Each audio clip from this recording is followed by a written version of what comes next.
G'day. So we got to the stage where we're actually using the Quickwire now to make all the Quickwire. We are making 9,360 Quickwire per minute using just 2 pure nodes of Quickwire. Now the reason we can get so much Quickwire out of just 2 pure nodes is because we're using the alt recipe, which uses a hell of a lot of copper ingots. And just have a quick look at this one. So it actually uses 7.5 Quickwire ingots per minute and 37.5 copper ingots per minute to make 90 Quickwire per minute. Now we have 104 assemblers making this Quickwire.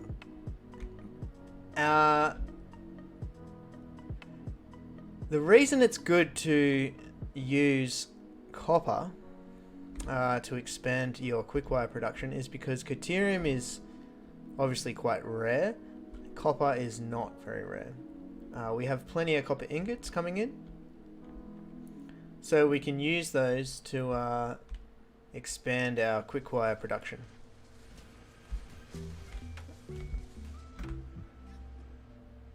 So we're up in the main base here at the moment, and we've just set this one up. This is our first actual factory that we actually have in the main base. But however, the crushing setup, this crushing building we have 12 crushers. This is all temporary. Again, like I've been saying, I'm using flying just to get around, show stuff in the video. But our whole base is accessible by foot, and you'll see that in a second. So we will store this and distribute it to other production lines, but for the time being, we have 12 780 lines of Quickwire coming in, and they're all getting crushed.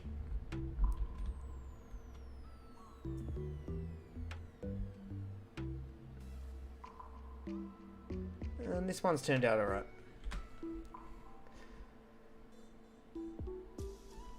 So I'll go down and show the belt setup that we've been working on downstairs. Actually, before I go down, I'll just do a quick little sneak peek of the hub setup that we're doing, and that is just in preparation. There's a lot of work to go on that, but as you can see, it's just a shell of a base at the moment, but it's all getting worked on.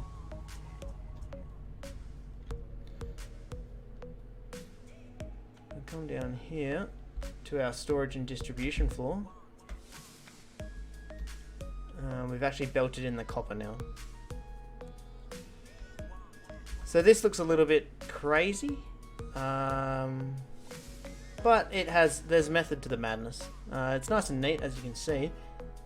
We have 20 lines coming in of copper, coming from our massive copper production in the grasslands.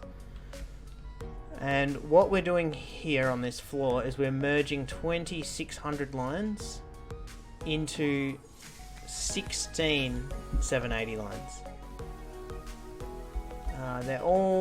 There's pretty much 780 lines, but the way we've got it set up is so that we can tap out of our whole stockpile until the very last line will be just shy of a 780 line.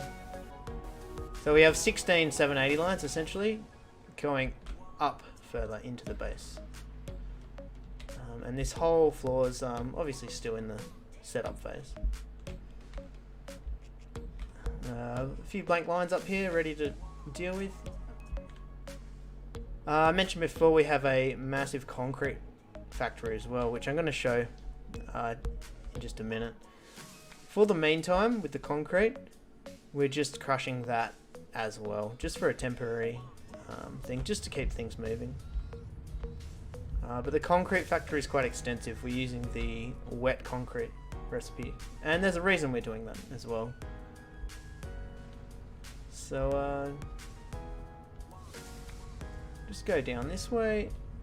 See the concrete's coming up now. We're using a little bit more of the belts.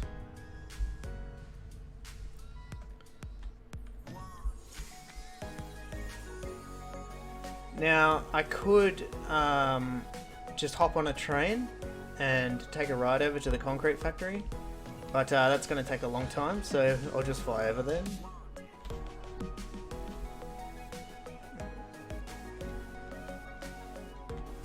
In fact, oops,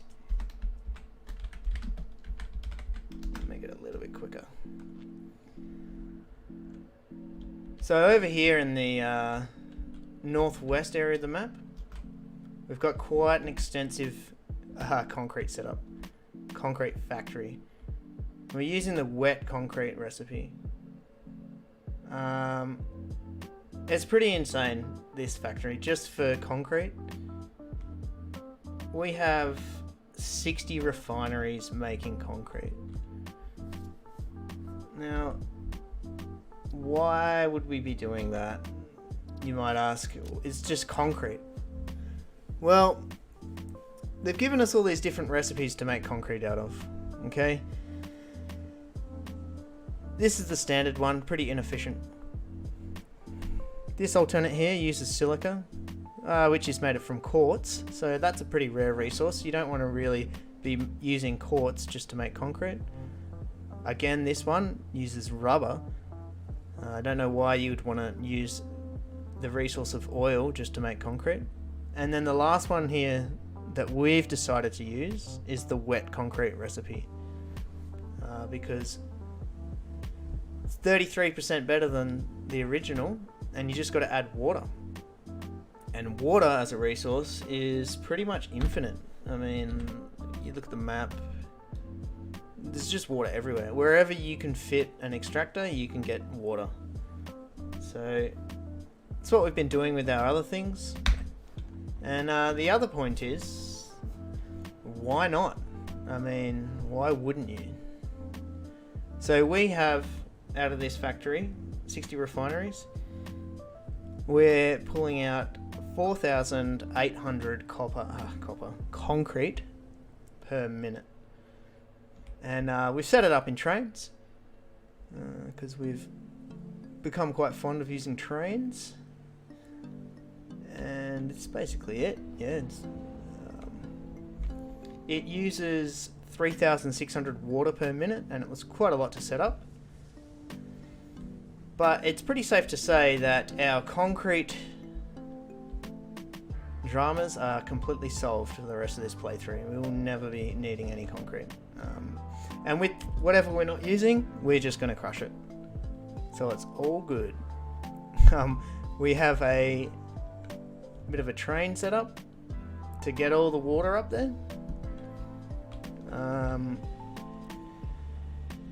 So actually, with the new update, the train stations look pretty sweet now. They've just updated the models.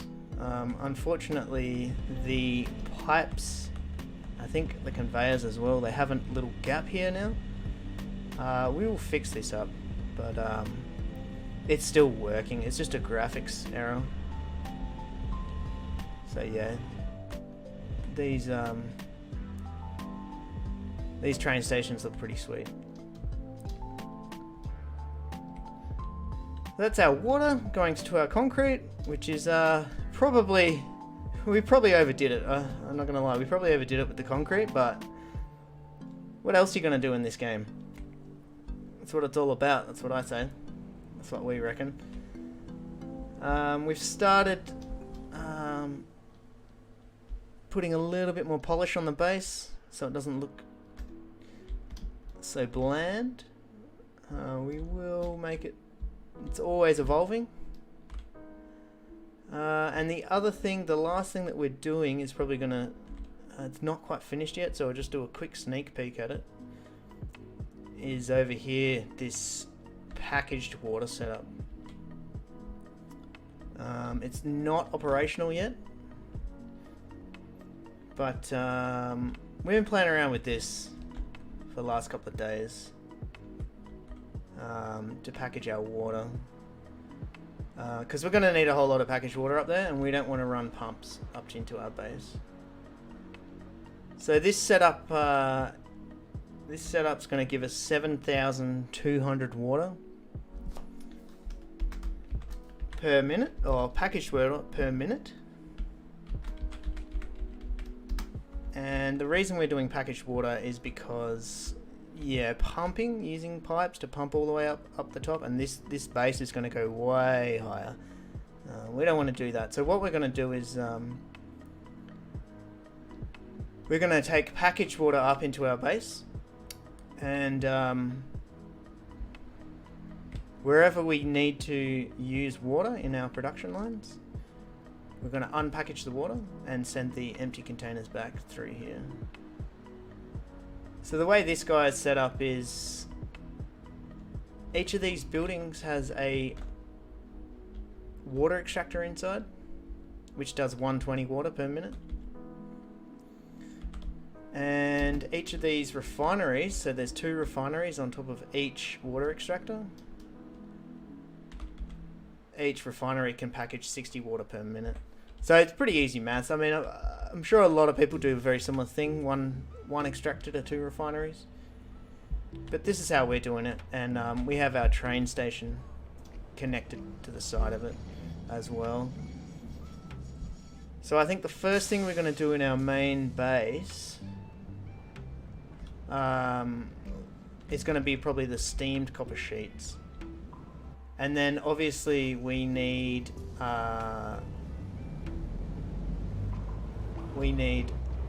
a lot of water for our aluminium setup, or aluminum if you're an American.